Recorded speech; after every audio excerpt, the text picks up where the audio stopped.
नमस्ते शार्क्स, मेरा नाम है मयंक पारिक। मैं 30 साल का हूँ और मैं आया हूँ बैंगलोर से। बर्थडेज हम सबके लाइफ के अंदर बहुत स्पेशल इंपॉर्टेंस होल्ड करते हैं। मेरा 24th बर्थडे बहुत स्पेशल होने वाला था। प्लान सेट था कि पूरे के पूरे MBA के बैच के साथ जाएंगे Singapore, Nanyang university, immersion programme, birthday celebration. बिल्कुल एक्साइटेड। बट अनफॉर्चुनेटली कुछ ऐसा हुआ, मुझे अपने कॉलेज से ड्रॉप आउट करना पड़ा। मेरा एजुकेशन लोन अप्रूव नहीं हुआ। मेरी जो फैमिली है वो इतनी फाइनेंशियली साउंड नहीं थी मॉर्गेज के लिए अपनी कोई प्रॉपर्टी या कोई एसेट रख सके, और इस वजह से मेरा लोन अप्रूव नहीं हुआ। आई थिंक हमारे देश के अंदर मुझ जैसे पता नहीं कितने ही मयंक और भी होंगे, और उसका जो प्रमुख कारण है वो है पैसों का अभाव। मैंने जब ढूंढना शुरू किया तो मुझे मालूम पड़ा कि एक बहुत बड़ा गैप है बिटवीन स्टूडेंट्स जिन्हें इस हेल्प की जरूरत है और स्कॉलरशिप्स जो कि हमारी कंट्री के अंदर काफी अवेलेबल है। सो इसके लिए एक सोल्यूशन ढूंढने की जरूरत थी। जैसा कि हम जानते हैं कि CSR हमारे देश के अंदर बहुत जल्दी जल्दी बूम कर रहा है। पिछले 5 सालों के अंदर वो 1 लाख करोड़ टच कर चुका है। तो हमने ये एक अपॉर्चुनिटी देखी एंड हमने डिसाइड किया कि इसको हम ब्रिज करेंगे, एंड दैट इज व्हेन हमने अपना बनाया प्रोडक्ट स्कॉलिफाई। स्कॉलिफाई एक ऑनलाइन प्लेटफॉर्म है जिसके जरिए हम स्टूडेंट्स को मैच करते हैं उनके लिए अवेलेबल स्कॉलरशिप से, वो भी सिर्फ 3 स्टेप्स में।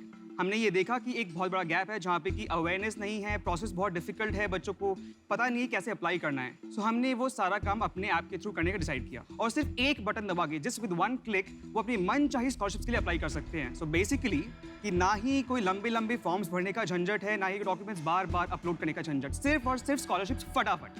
पिछले 1 साल के अंदर हम लोगों ने अपने प्लेटफॉर्म के ऊपर अराउंड 7.5 लाख यूजर्स को रजिस्टर किया है। हमारा मिशन है कि विद स्कॉलिफाई हम इम्पैक्ट स्पेस से सोशल एंटरप्राइज की तरीके से इंडिया की एक पहली यूनिकॉर्न कंपनी बनने का सपना है हमारा। सो शार्क्स, अपने कंपनी के ग्रोथ के लिए 50 लाख ही आपके एक निवेश हमारी कंपनी के 7.5% हिस्से के बदले। एक आपकी बात ना मुझे खटक रही है जी। आपने बोला I want to be the unicorn, right? ये ना एक फैड है। फैड पता क्या होता है ना? आई अंडरस्टैंड जी। सो मैं कह रहा हूँ कि ये यूनिकॉर्न की दौड़ में मत जाओ जी। हम लोग यूनिकॉर्न नहीं है और बन रहे हैं, बन जाएंगे इंशाल्लाह जी। पर हम उसके लिए स्टार्ट नहीं करते। नहीं, हमारा जो स्टार्ट करने का पर्पस है वो ही कि इस प्रॉब्लम को सॉल्व करना है। You said I want to be the first unicorn in this space. It's an aspiration. But no, don't keep the valuation as your aspiration. Sure. Value बनाओ, वैल्यूएशन आ जाएगी पहली बात, ठीक है? Absolutely, absolutely. Are you into business ji.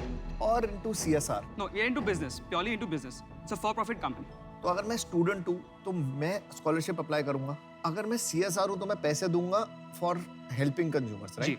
Revenue model क्या है आपका? पैसे कैसे कमाते हो फिर? दोनों अलग अलग वर्टिकल्स है। तो ये जो हम लाइसेंस ऑफर करते हैं कॉर्पोरेट्स को for the implementation of CSR, उसके लिए वी चार्ज लाइसेंस फी।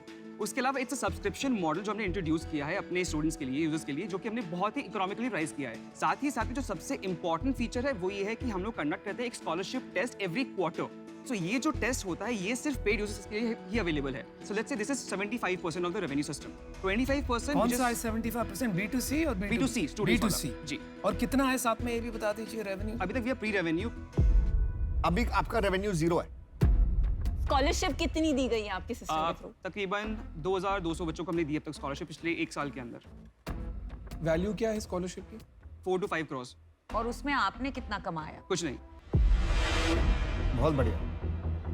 आप इसका SaaS सब्सक्रिप्शन सर्विस कॉर्पोरेट से लेने के बजाय जी।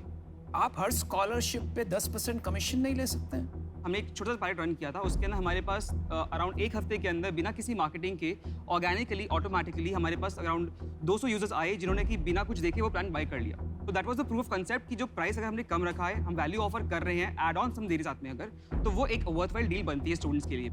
ये सिर्फ भारत की स्कॉलरशिप्स कर रहे हैं आप कि ग्लोबली कर रहे हैं? No, so we are India focused. India में टोटल स्कॉलरशिप की वैल्यू कितनी होगी आज की तो तारीख में? लास्ट ईयर अराउंड 2667 crores की स्कॉलरशिप डिस्बर्स हुई थी। तो उसमें से आप जो मार्केट प्लेस मेकर हैं, जो बीच में जो खिलाड़ी है, क्योंकि ये CSR का काम है, मुझे नहीं लगता 20 तक जा सकते हो आप, 10% ले सकते हो ज्यादा से ज्यादा। ये इंडस्ट्री साइज आपका साइज डिटरमिन करेगी जी। तो आप उसमें कैसे भी करके 10% अगर निकाल लेते हैं, 400, 500, 300 इतना करोड़ की इंडस्ट्री रहेगी। तो या ये इंडस्ट्री इतनी बड़ी है कि आप यूनिकॉर्न बना सकते हैं, और अगर नहीं है तो आपने क्या स्टूडेंट लोन्स के बारे में सोचा है? नहीं। सो पर्सनली मैं उसके अगेंस्ट हूँ, बिकॉज अगर मैं स्टूडेंट लोन ऑफर करता हूँ तो कहीं ना कहीं दिखेंगे आप, तो बात वहीं पे आ गई फिर कि लोन्स लेने हैं।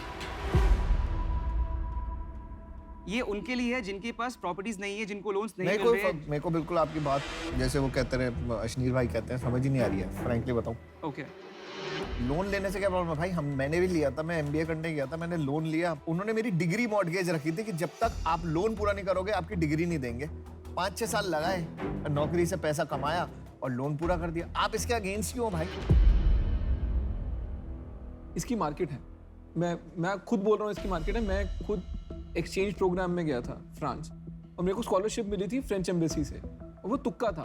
तो इसकी बिल्कुल मार्केट है, बट आप इसको बिजनेस की तरह नहीं सोच रहे हो। हिंदुस्तान में बेस्ट स्कॉलरशिप की स्कीम एक रेस्टोरेंट ने चलाई है आज तक, वो है निरुलास। जब हम छोटे होते थे, अगर आपके 90% से ऊपर मार्क्स आते थे, आप अपने रिपोर्ट कार्ड ले जाओ, निरुलास में चॉकलेट फज मिलता था और आपके रिपोर्ट कार्ड पे स्टैंप लगा दी जाती थी निरुलास की। वो कस्टमर एक्विजिशन कर रहे थे। बिल्कुल आप कर क्या रहे हो? आप एक तरफ बोल रहे हो बहुत सारे लोग हैं जिनको स्कॉलरशिप देनी है जी और बहुत सारे बच्चे हैं जिनको स्कॉलरशिप मिलनी चाहिए, जी। तो आप एक प्लेटफॉर्म बना रहे हो। वो बहुत ही बढ़िया नहीं आइडिया। कहा। अभी तक मेरे को किसी ने पिच नहीं करा आइडिया, बट इससे बड़ी चीज नहीं बनेगी। आप एक पेमेंट गेटवे की तरह एक्ट कर रहे हो। आप बोल रहे हो जिसको स्कॉलरशिप मिलेगी वो फीस दे। आपको इसको मॉडल चेंज करना पड़ेगा। पहली चीज, वो बोल रहे हैं कि आप जिसको स्कॉलरशिप देनी है आप उससे ही कमीशन लीजिए। दूसरी चीज, आप ये सोचिए कि जिसको नहीं मिल रही स्कॉलरशिप, उसका आपके प्लेटफॉर्म का क्या फायदा हुआ? कोई फायदा है उसको? अभी आज की डेट में 7.5 लाख बच्चे ने अपनी डिटेल्स भरी आपके प्लेटफॉर्म पे, आपने एक्वायर करा है, तो आपको उसको मोनेटाइजेशन के बारे में सोचना पड़ेगा। ये सिंपल पॉइंट ये बोल रहे हैं आपको। तो इसमें आपकी टीम क्या है? आपके पास टेक टीम है या सिर्फ आप चला रहे हैं इसको? मैंने ये जर्नी शुरू की थी ऑलमोस्ट 3.5 साल पहले। आई हैड अ फ्रेंड जो कि मेरा को फाउंडर बनने वाला था, बट हमारे कुछ डिफरेंसेस हुए। एक कंपनी है, हम उनके ऑफिस में थे गुड़गांव के अंदर to get the deal. Almost सब कुछ फाइनल हो चुका था।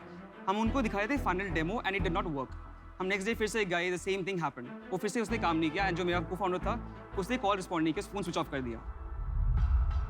एंड उसके बाद हमारी स्ट्रगल शुरू हुई because I can not code, मुझे कोडिंग नहीं आती है। तो एक विश्वास करने बहुत टाइम लगा कि किसको लेके आए किसको नहीं लेके आए। इवेंचुअली एक कॉलेज है गांधीनगर के अंदर, मुझे वहाँ बुलाया गया था for a event as a panelist. तो वहाँ पे मुझे कुछ बच्चे मिले, तो आई हायर्ड 3 इंटर्न्स वहाँ से। तो उनको लेके आया एंड उनके साथ बैठ के हमने दिन रात कोडिंग की। हमने प्रोडक्ट को फिर से फ्रॉम द स्क्रैच बनाया। मेरे पापा मुझसे आज ही रोज़ पूछते हैं कि तेरा काम क्या हो गया। मैं चल रहा है पापा, एंड ही लाइक चल तो बेटा 3 साल से रहा है, हो क्या रहा है वो बता। तो शादी करानी है, वो एक प्रेशर रहता है, typical Marwari family you know. तो यार मैं तो 2 टूक शब्दों में बोल देता हूँ, प्रॉब्लम सही है, तेरे से ना हो पाएगा। उसका सिंपल कारण ये है। तो मेरे को एक बात बता दे, तू बोल रहा है कि मैं कॉर्पोरेट से स्कॉलरशिप ले आऊँगा, स्कॉलरशिप जाएगी बच्चे को। अगर इतना ही सिंपल था और इतना सब कुछ कर सकता था सिस्टम, तो एक स्कॉलरशिप बना लेता। जो बच्चे उसको स्कॉलरशिप मिलती उसको बोलता आके मेरी कोडिंग कर दे यार। पहले अपने लिए तो सोच, अपनी प्रॉब्लम ही नहीं सॉल्व कर पा रहा तो दूसरों की क्या प्रॉब्लम सॉल्व करेगा? तो मेरे को लगता है भाई तू नौकरी ढूंढ, तेरे को पहले समझना पड़ेगा धंधा होता कैसे है। यूनिकॉर्न बनने के लिए कूद गया तू, नहीं हो पाएगा तेरे से, छोड़ दे इसको, अपना भी टाइम वेस्ट कर रहा है। हाँ ये बात मैं मानूंगा, ये स्क्रीन तेरे आने से पहले वो द हाईलाइट, उसके बाद से सब डाउनहिल गया। बट अभी जो तू बेच रहा है ना, वो मैं तो नहीं खरीद सकता। मैं आपका बिजनेस मॉडल नहीं समझ पाया। मैं ये भी नहीं समझ पाया कि आपके मार्केट साइज है या नहीं है और उसमें से पैसे कैसे बनाओ।